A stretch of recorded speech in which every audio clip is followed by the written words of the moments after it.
ground thaws out in the spring, and the sap starts to move up the trees, get up into the limbs, I suppose. And that's where you get your buds and your leaves, and you have to make syrup. But you only got a certain window there to make syrup, because once the trees start to bud, it's too late. Then the flavor of the syrup changes. Go around and gather it all in this gathering tank here. Pull it with a tractor usually. Years ago, I used to try and hire, up north, they used to hire Indians, you know, to gather it up. You know, but then you had to rely on them to be there all the time, and when the sap was running. And it takes a big crew if you're going to gather it up by hand, you know, and pour it in tanks. And then put it in the holding tank there, and it runs into the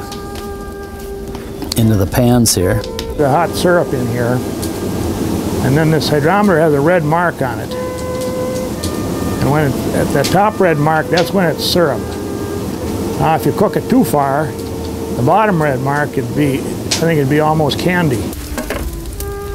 But that red mark is just below the surface.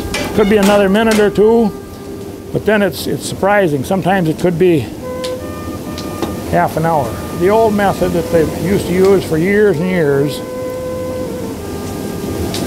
they'd call that sheeting.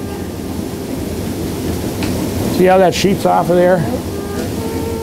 And they were talented enough back then to be able to tell exactly what was syrup.